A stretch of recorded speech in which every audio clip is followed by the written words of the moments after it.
अस्सलाम वालेकुम। तो व्यूअर्स, आज जो रेसिपी शेयर करने जा रहे हैं वो अगर आप बना कर रख लेंगे तो आप पूरे महीने आपको बिल्कुल भी ऐसा नहीं लगेगा कि आपके ऊपर कोई भी काम का ज़्यादा प्रेशर है या आपको इबादत का मौका नहीं मिल रहा है। तो आइए बनाना शुरू करते हैं मज़ेदार आसान सा मसाला, जो कि आप हर तरह की सब्जियों में, गोश्त में बआसानी डाल सकते हैं। आपसे हम्बल रिक्वेस्ट है कि प्लीज़ लाइक, शेयर और सब्सक्राइब किए बगैर बिल्कुल ना जाएं और वीडियो को लास्ट तक ज़रूर से ज़रूर देखें। देखिए, रमज़ान की अगर आप तैयारियां चाहते हैं कि इस तरह की तैयारी हो कि हमको रमज़ान में कोई किसी भी तरह की कोई प्रॉब्लम ना हो और हमें चीज़ें भी करी भी मिल जाएं, टाइम भी हमारा बच जाए और हमें इबादत का मौका ज़्यादा मिले, उसके लिए टाइम हमें निकालने की ज़रूरत ना पड़े बल्कि हमारे पास टाइम ही टाइम रहे। तो सबसे अहम चीज़ होती है कि शाम को आप यही चाहते हैं कि कुछ सालनदार, शोरबेदार बने। तो अगर आप इस तरह बनाने के लिए अब आप एक एक मसाले को उठा रहे हैं और पीस रहे हैं तो थोड़ा सा मसला हो जाता है। तो इसलिए आप जो है हमेशा से जब भी इन चीज़ों को प्रिपेयर करके रखेंगे तो आपको बिल्कुल प्रॉब्लम नहीं होगी। तो आप देखिए कि हमने जो है टमाटरों को बॉयल कर लिया है और इस पर से स्किन उतार दी। हम आपको स्किन दिखा देते हैं कि आप ये देखिए कि टमाटर की स्किन उतार दी है और इसलिए सिर्फ टमाटर जो हैं वो बचे हैं, उसका जो गूदा है बस वही है। उसके बाद ये हमारे पास 1 केजी के करीब ये 1 किलो टमाटर थे, 1 किलो ही प्याज है, 200 ग्राम से थोड़ा सा कम हमारे पास ये लहसुन है, बल्कि अदरक जो है वो 100 ग्राम है और 200 ग्राम लहसुन है। ठीक है, तो इस तरह से ये सारी चीज़ें हमारे पास हैं। अच्छा, उसके बाद मेरे पास ये ज़ीरा है, उसके बाद हल्दी है कलर के लिए, जो भी मसाले पड़ते हैं वो सारे मसाले ये हैं। उसके बाद हमने लिया है धनिया। अच्छा, आपको कितनी क्वांटिटी में कितने लोगों के लिए और कितने दिन के लिए बनाना, हम 1 महीने के लिए पूरा तैयार कर रहे हैं मसाले को, तो इसलिए हमने अपने हिसाब से इस चीज़ों को लिया है। आप जितने लोगों के लिए बनाना चाहते हैं और कितने दिन के लिए वो आप अपने हिसाब से उसको कम ज़्यादा कर सकते हैं। उसके बाद लाल मिर्चें हैं, तेज़पत्ता है, थोड़ी सी अजवाइन हमने ली है और दालचीनी है। और अब हम क्या करेंगे कि देखिए, हमने क्योंकि टमाटर को पूरी तरह से बॉयल कर लिया है, वो गल चुके हैं, सिर्फ हमको इसकी प्यूरी तैयार करना है।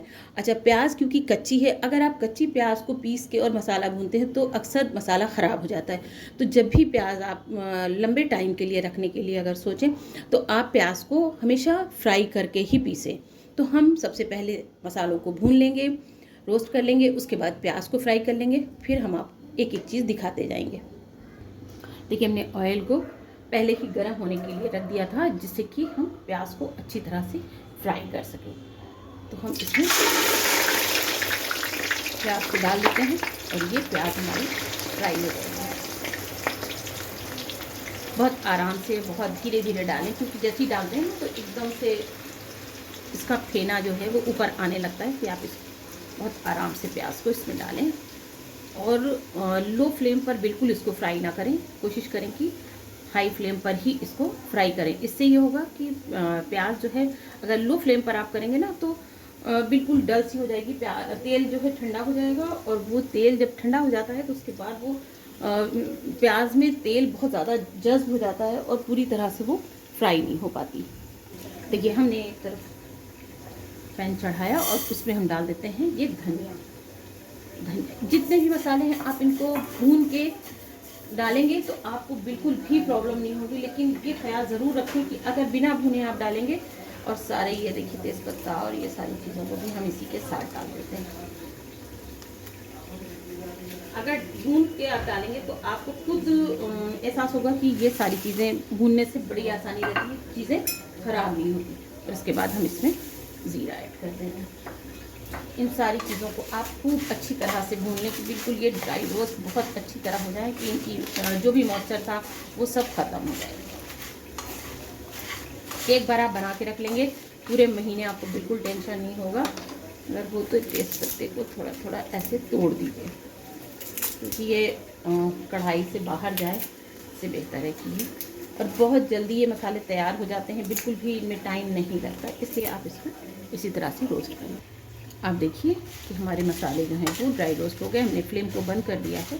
देखिए कितना इसमें धुआं सा उठ रहा है। और अब हम इसको तब तक इस तरह छोड़ देंगे। एक बड़ी प्लेट में आप निकाल के इसको अलग ठंडा करने के लिए रख दें, उसके बाद इसको मिक्सी में पीस लें।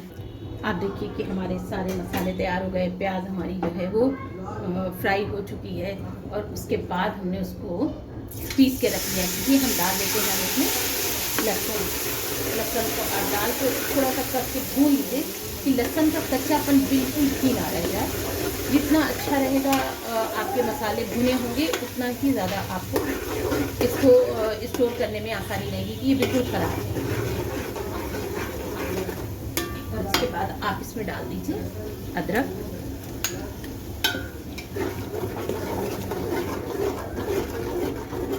इसको खूब अच्छी तरह से भुनाई इसकी। जितना जल्दी भून जाएगा उतनी ही जल्दी आपके मसालों को कहते हैं ना कि टिकाऊ बनाएगा ये। बस आप इसको इसी तरह भूनिए अच्छी तरह से। देखिए लहसुन अदरक हमारा भून चुका है। तो ये देखिए हमने टमाटर की प्यूरी तैयार है। इसको अब आप इसी में डाल दें कि ये भी खूब अच्छी तरह से एकदम परफेक्टली भून जाए।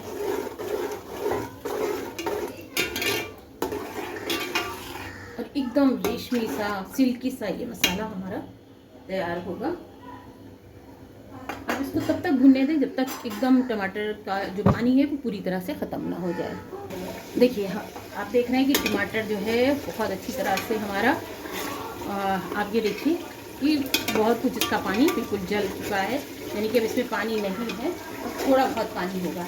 तो इस स्टेज पर हम जो हमने प्याज फ्राई की थी, उस फ्राई की हुई प्याज को हमने मिक्सी में पीस लिया है और उस सारी प्याज को हम इसी में डाल के इसी के साथ में भून लेते हैं। ठीक है, अब आप इसी के साथ इसको भून लें, इतना अच्छे से भूनें कि बिल्कुल ऑयल अलग हो जाए और मसाले जो हैं वो एकदम अलग से दिखाई। बस आप इसको इसी के साथ भूनते रहिए। जैसे ही भून जाता है फिर हम आपको आगे का प्रोसेस दिखाते हैं।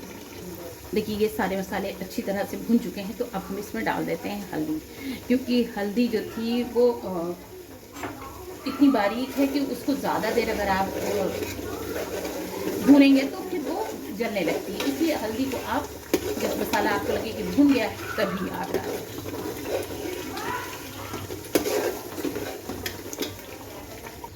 आप देखिए कि मसाले हमारे अच्छी तरह से एकदम भून गए हैं, एकदम परफेक्टली भून के एकदम तैयार है। इसमें अब बिल्कुल भी भूनने की कोई ज़रूरत नहीं है। अगर आपको लगता है कि थोड़ी बहुत अगर कमी आपको इसके भूनने के बाद भी लगती है, तो आप जब जिस चीज़ में डालने लगे तो ज़रा से इसको पहले भून लें। और आप देखिए कि कितने अच्छी तरह से बुलबुले से आ रहे हैं, यानी कि ये इसके ये सिम्टम्स हैं कि हाँ हम तैयार हो गए हैं। तो अब हमने जो पाउडर मसाले थे, धनिया, मिर्च और तेज़पत्ता, दालचीनी, अजवाइन, वो सारे जो है वो हमने पीस लिया था, भून लिया था आपके सामने। इन सारे मसालों को हम इसी में डाल और भून लेते हैं। और आप देखिए कि हमारा कितना बढ़िया सा मसाला तैयार है।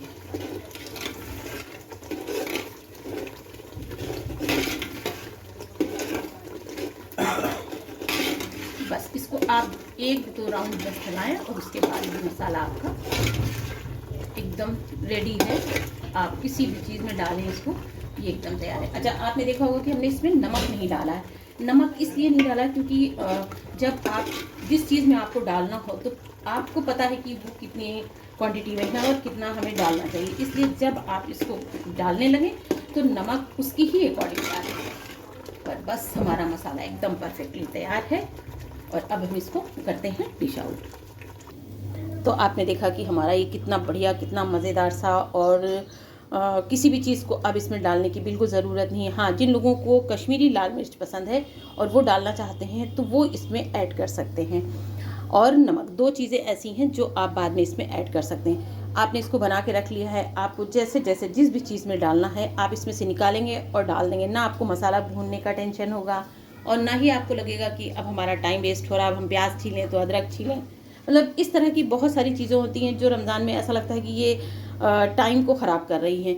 तो इसलिए अगर आप इस तरह बना के रख लेंगे तो आपको पूरे महीने बहुत ज़्यादा आसानी रहेगी, बिल्कुल भी आपको कोई प्रॉब्लम नहीं होगी। तो उम्मीद है आपको हमारी ये रेसिपी ज़रूर पसंद आई होगी। तो फिर लाइक, शेयर और सब्सक्राइब किए बगैर बिल्कुल नहीं जाएंगे और बेल आइकन को ज़रूर प्रेस करें, जिससे आने वाली वीडियो आपको सबसे पहले मिले, आप उसका पूरा फ़ायदा उठाएँ। मिलते हैं एक नई वीडियो के साथ। अल्लाह हाफिज़। Thank you.